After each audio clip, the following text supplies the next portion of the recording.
The 2017 Spyker C8 Preliator. Spyker has had its fair share of trouble in the past. There was that issue with GM, and then Spyker eventually filed for bankruptcy. That bankruptcy was declared null and void, but it was still a troubling time for the company. That's okay, though, because Spyker is back and has even debuted a new C8 this year at the Geneva International Motor Show. Dubbed the Preliator, it's the third-generation C8, and it's said to be the ultimate translation of Spyker's aviation heritage to a road jet or plane without wings. The name Preliator means fighter or warrior in Latin, so it's no surprise Spyker chose that name for its new C8. At the unveiling in Geneva, Victor R. Muller, Spyker's founder and CEO, said, "The greatest man in our industry, Enzo Ferrari, once said, 'What's behind you, doesn't matter. What does matter is the fact that we have returned to Geneva today to unveil the worthy successor to the Spyker C8 Aileron, launched right here in 2009, of which the last 5 units are being assembled in our new production facilities in Coventry, the United Kingdom.' So, Spyker hasn't even finished producing the previous generation and has already debuted the next. The question is, does the C8 Preliator differ enough from the previous generation to suffice as a new model? Well, it's still hand-built, and from a glance, it looks to be an interesting car, so let's dive on into this review and see what is going on with Spyker's new C8 Preliator. Updated March 30, 2016, Spyker announced U.S. prices for its new C8 Preliator at the 2016 New York Auto Show, where the sports car made its North American debut. The car will be limited to only 50 units worldwide and will be offered with both manual and automatic transmission. Check the Prices section for more details. Continue reading to learn more about the 2016 Spyker C8 Preliator. Exterior. At first glance, it's easy to tell that this model is a Spyker C8, but it looks like more of a facelift than a new generation. Up front, the Preliator has the same large oval grille, but it now features a vertical louver right in the middle with a Spyker badge positioned to one side. The headlights take the same shape as those on the old C8, as does the hood. The hood, however, now has large, wide-open vents as opposed to the smaller, staggered vents on the aileron's hood. To the corners of the front fascia, thin, vertical vents make way for LED running lights.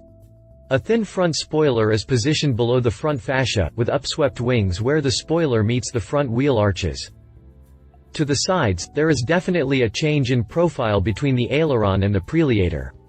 That lower body line that separates the doors and rear quarters from the tall side skirts still runs between the two wheel arches, but down below, a small wing has been added at the front of the rear wheel arch.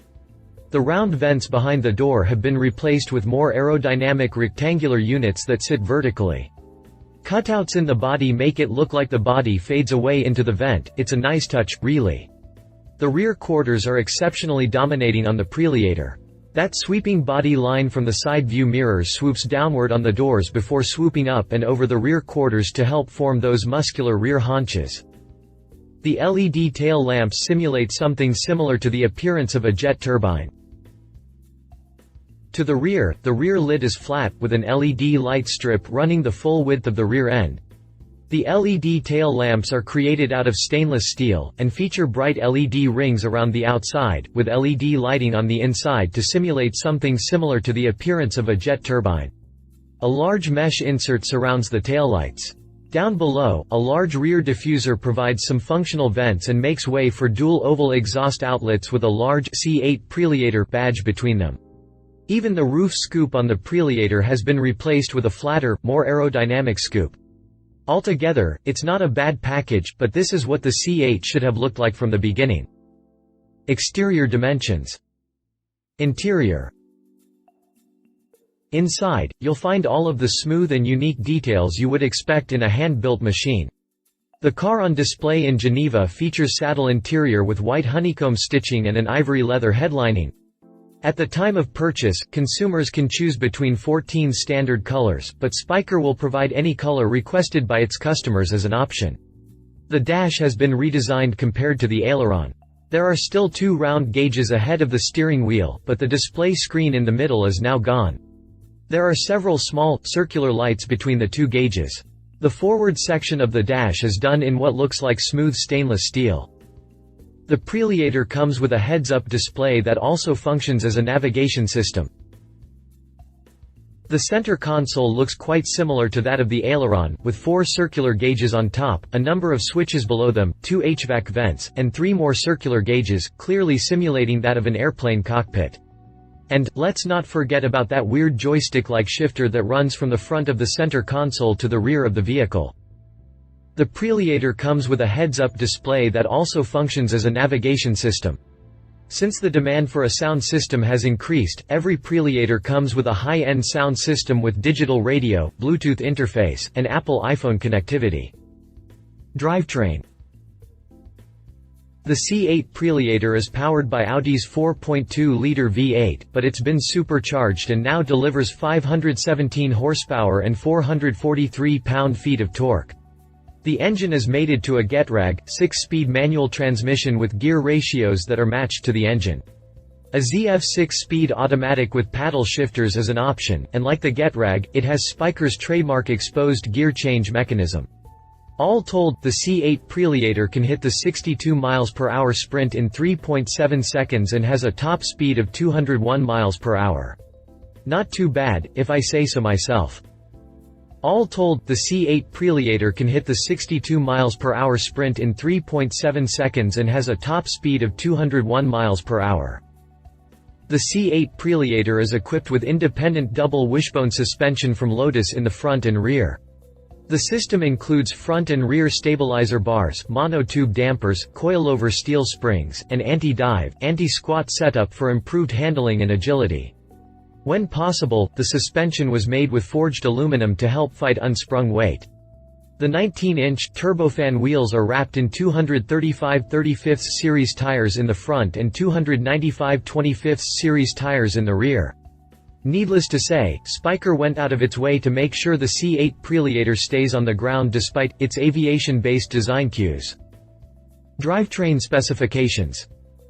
Prices.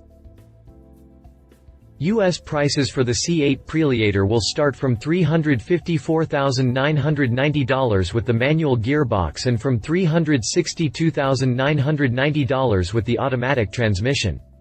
The stickers do not include options and taxes. While it may seem like a lot for a sports car that doesn't have a Ferrari or Lamborghini badge, the C8 Preliator's price isn't that outrageous given production will be limited to only 50 examples worldwide. Competition. McLaren 570 GT. The 570 GT is McLaren's newest offering in its entry-level sports series and is one of those daily driver supercars that should pose some pretty stiff competition for the Preliator, at least on the road, anyway.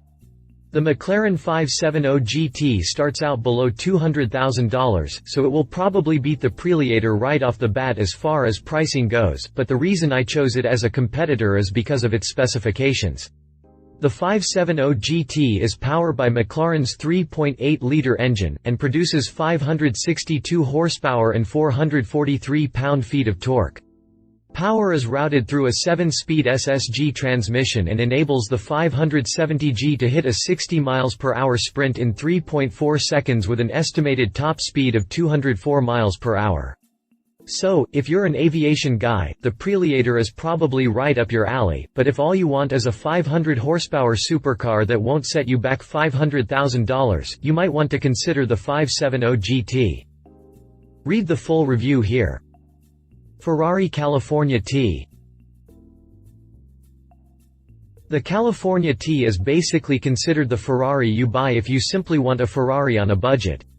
Like the 570 GT, it starts out below $200,000, powered by a 3.9-liter V8. The California T makes the 60 mph sprint in 3.6 seconds and has a top speed of 196 mph. Sure, it has more of a sports car look to that the Preliator, but it still has 560 horsepower and 557 pound-feet of torque on tap that is delivered to the rear wheels through a 7-speed dual-clutch transmission. Even as a budget Ferrari, you'll find the cabin is rather comfortable and functional, and it still provides exactly what you would expect from Ferrari. For the 2017 model year, the California T will be offered with a high-performance handling package that should help give it an edge over the competition. Read the full review here. Conclusion. I have a bold appreciation for Spyker and the effort it put into refining the C8.